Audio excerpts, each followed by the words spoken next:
반갑습니다. 부동산 전망하는 남자 골든마우스 인사드립니다.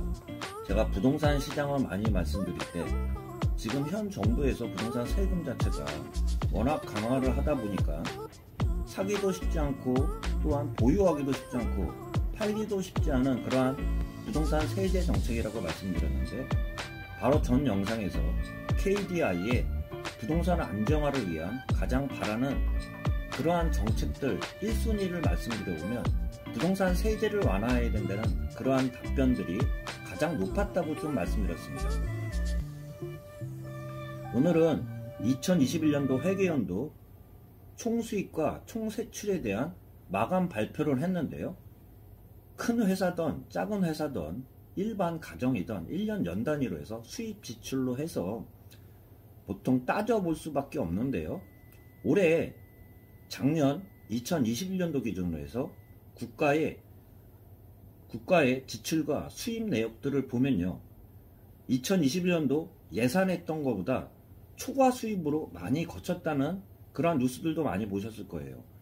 기획재정부에서 발표한 자료들을 보면요, 2021년도 총 수입이 344조입니다. 그 중에서도 결산 자료를 보면요, 예산 때보다 9.5%가 증감해서 29조가 더 거쳤습니다. 그 중에서도요, 양도소득세가 예산 때보다 더 증감된 세수 수익이 늘어났는데, 그 중에서도 양도소득세가 11조가 초과 수입을 했다고 볼 수 있습니다. 증감률로 보면 예산 때보다는 44%가 늘어났고요.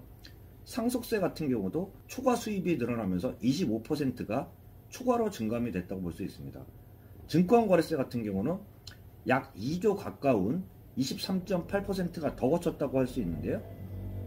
부동산 세금에서 취득할 때 내는 취득세, 등록세 같은 경우는 양도소득세가 늘어났다는 것은 그만큼 작년 2021년도 기준으로 해서 4, 4분기에서는 거래량이 줄었지만 전체적인 양상하에는 계속 늘어난 상태에서 가격도 높았기 때문에 양도소득세가 많이 거쳤다고 할 수 있습니다.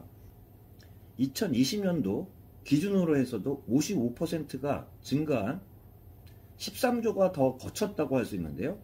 예산보다도 44%가 늘어난 11조가 더 거치면서 총 9.5%, 29조 초과 수입 중에 양도소득세가 차지하는 비용 같은 경우가 11조를 차지하고 있습니다. 초과 수익으로 그만큼 많이 거쳤다고 할 수 있습니다. 양도소득세는 팔 때 실현 수익에서 발생하는 세금이라고 할 수 있는데요. 팔 때 내는 세금이라고 할 수 있는데요. 양도소득세는 국세지만 취득세, 등록세 같은 경우는 지방세이기 때문에 포함이 안 됐다고 할 수 있습니다. 이 국세 수입 실적들을 보면 그만큼 많이 팔렸다는 것은 산 사람도 많기 때문에 취득세, 등록세, 지방세 증가율 같은 경우도 이런 현상은 뒤따라갈 거라고 좀 볼 수 있는데요. 거기와 더불어 증권거래세 같은 경우도 23.8%가 더 거친 약 2조 이상이 더 거쳤다고 할 수 있습니다. 부동산을 보유하고 있는 동안은 이익을 실현하지 않았기 때문에요. 이익뿐만 아니라 손실도 나지 않은 미실현 수익이라고 할 수 있는데요. 미실현 수익이라고 할 수 있는 종부세 같은 경우도요, 작년 대비해서 70%가 늘어난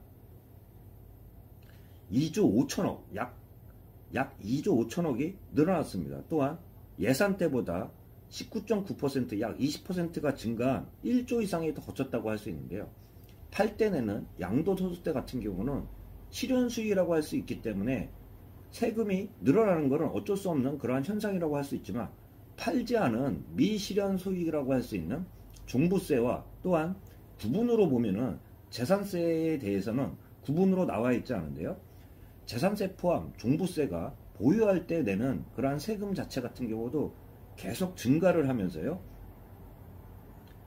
국세 수입 실적들을 보면요, 차지하는 비용 같은 경우도 부동산에 관한 그러한 세금 자체가 증가를 하면서 초과 수익이 크게 발생한 그러한 한 해라고도 할 수 있는데요.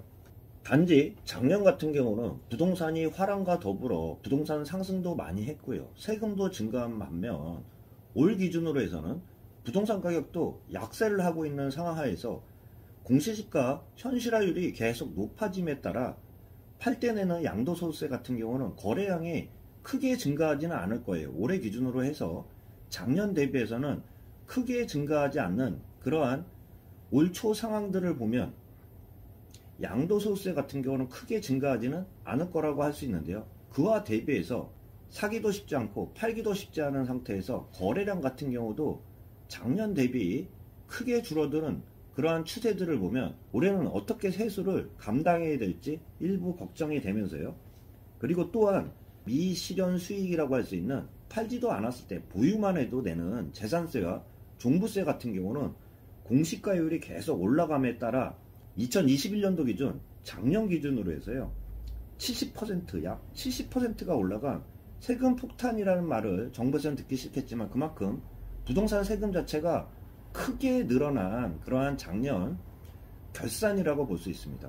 부동산 같은 경우 제가 말씀드린 부동산 같은 경우 부동산 세금으로 잡기가 쉽지 않은데요. 그런 상태에서 제가 많이 말씀드린 사기도 쉽지 않고 보유하기도 쉽지 않고 팔기도 쉽지 않은 그러한 상황에서 올해 부동산 새로운 정책들을 했을 때 부동산 안정화를 위해서 가장 많이 바라는 그러한 정책 순위 중에 1순위가 부동산 세금을 완화해야 된다는 그러한 그 설문조사에 대해서 좀 말씀드렸는데 그만큼 작년까지는 부동산 하락과 더불어 가격도 상승을 했고요. 거래량도 늘어가면서 세수 자체는 크게 늘어난 상태라고 할 수 있지만 올해부터 같은 경우는 부동산 가격도 보합에서 하락으로 꺾이는 그러한 신호를 보이는 상태에서 거래량까지 축소를 하는 그러한 추세들을 보이고 있는데요.